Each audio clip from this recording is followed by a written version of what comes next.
President Trump vowed during his campaign, "I will be your retribution." And 10 months into his second presidency, he's wasting no time. That retribution is now targeting two federal prosecutors who were put on leave this week by the Justice Department for requesting a stiff sentence for a January 6th rioter who was pardoned by Trump. He was later arrested after turning up armed near President Obama's home in 2023. In the memo, prosecutors described him as having been among the mob of rioters on January 6th.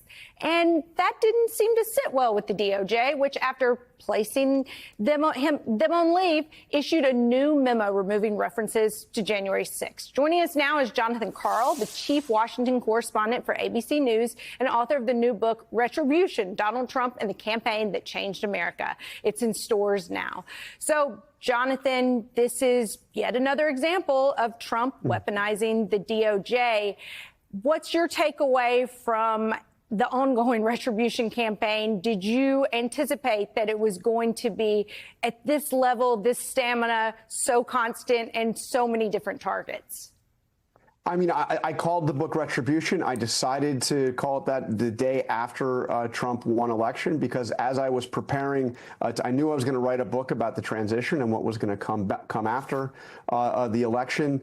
And I saw that everything that animated Donald Trump's presidential campaign from the very first days that he announced it was this effort of not just to get vindication, not just to come back after he had left the White House in disgrace in 2021, but to get even with his enemies. So, yes, I did anticipate this. And also, by the way, as that story you just mentioned vividly illustrates, the effort to entirely rewrite the history of January 6th. Jonathan, there's an interesting excerpt from your book that I want to read part of. And you say there's a section where you describe how Trump called Steve Bannon personally before Ukraine President Volodymyr Zelensky's trip to Washington in February, where he referred to him as a punk. You write that he added, "If that punk comes here, he's going to want a security guarantee. You can't trust him. You can't trust any of the Europeans. You can't trust Putin either. But these guys are really slippery." After that, I think all of our viewers remember that infamous scene where Trump and Vice President Vance seemed to bully Zelensky in the Oval Office.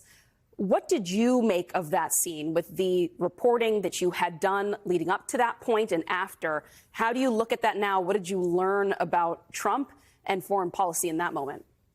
I mean, this was an extraordinary scene that had never been reported. It wasn't just Trump calling out to Bannon to talk to him. It was putting Bannon on speakerphone in a meeting of his entire national security team. So Vance was there, the Secretary of State Rubio was there, the National Security Advisor, the Defense Secretary. They were all gathered there to talk about this effort to come up with a deal with Ukraine to get a share of their natural resources in exchange for U.S. Helping defend against the Russian advance. And Trump didn't like what he was hearing. He called Bannon because he knew that Bannon didn't like it. And Bannon effectively lectured that entire national security team and laid the groundwork for, at the very least, the tone of that extraordinary meeting that would come a couple days later in the Oval Office. Can I ask you, our team has had a debate a few times over the last few weeks about the influence of Steve Bannon on the president in this current moment, especially as he's out here telling reporters that there is going to be a plan for the third term that will be revealed at some point. People question whether he really is just using those opportunities for attention to make him seem like a bigger deal than he really is, or is he really still whispering in the president's ear to that extent? I mean, the answer is yes. It's both, and it depends on what moment. But here's what you have to understand about Steve Bannon. Steve Bannon went to prison. He spent 4 years in prison for the crime of refusing to cooperate with the January 6th committee. He earned something with Trump at that moment, and also a few years earlier in the immediate aftermath of that election when Bannon was there helping Trump try to overturn the election. It was Bannon that talked to Donald Trump on January 6th. It was Bannon who set the who largely helped create that whole idea that Pence could be forced and pressured into overturn the election. So Bannon is still a very significant influence on Donald Trump, not on everything. Bannon was adamantly opposed, for instance, to the military strikes on Iran, and Trump did it anyway. So he's not, nobody influences Trump on everything, but among the outside influences on Donald Trump, I think there are few that are bigger, perhaps none that are bigger than Steve Bannon. Just to clarify, you said that Bannon had been in prison for 4 years. I think you meant 4 months.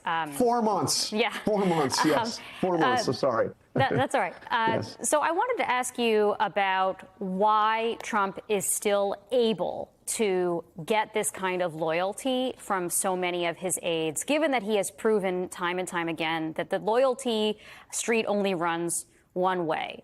There are plenty of aides who thought if they supported him that he would shield them, he would protect them, and he has summarily expelled them from his inner circle, sometimes letting them back in, as in the case with Bannon, but sometimes putting them as targets on his retribution tour. I'm thinking people like Bolton or Scaramucci, for that matter. And how do you think it is possible that so many people seem to convince themselves that they will be the exception, that if they get in his good graces and if they show loyalty, he will protect them and reward them when his track record suggests otherwise? Well, by the way, in the case of Bannon actually got a pardon out of him on the last day of his first administration. But look, there's a psychological factor here with Trump, and I've seen it personally. Inside a meeting, one-on-one, Trump can make and somebody feel like they're the top of the world. He lavishes praise. He exalts these people around him. He gives them positions that they would never have dreamed of having in any other White House. I mean, is there another Republican who would have had somebody like Pete Hegseth as the Secretary of Defense, for instance? Is there anybody else that somebody like Sean Spicer in the first term would have ended up press secretary? So they derive their sense of self-worth from Donald Trump. They get their positions of fame and authority, however fleeting it is, from Donald Trump. So I think that's a big part of it, but it's also the threat. I mean, you see it, in fact, what he's doing with people like John Bolton. If you defy Donald Trump, there is going to be a price to pay. And those who are close to Trump who defy him are going to pay that price in the biggest way. Jonathan, in your book, you have a quote from a Trump advisor that Iran saved Donald Trump.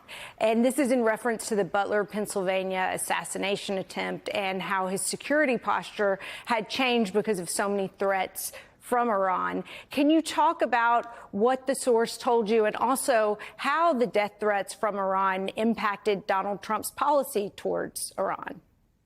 Elise, I'm so glad you asked this question because it's something that has not really been highlighted so far in the book, and I think it's one of the major revelations here. In Butler, there were Secret Service counter-espionage counter snipers that were in place.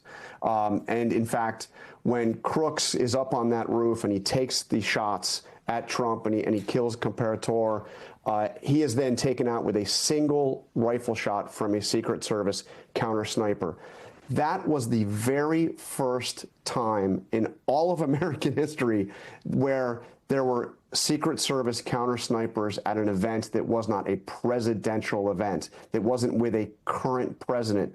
And the reason why they had that added layer of security, the reason why the snipers were there was because there was a threat from Iran. Now, the threat from Iran, there's zero evidence had anything to do with what Crooks did in Butler, but it was because of that general threat level that they had intelligence that Iran wanted to take out Donald Trump, that they put in that added level of security. So that's what that senior Trump official said to me. If it weren't for Iran, Trump might have been killed because Crooks would have gotten off more shots.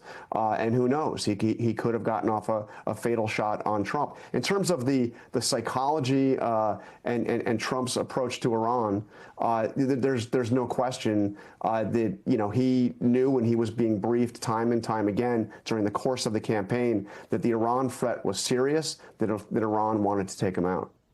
Jonathan Karl, thanks so much for joining us. Thank you. Great to be with you.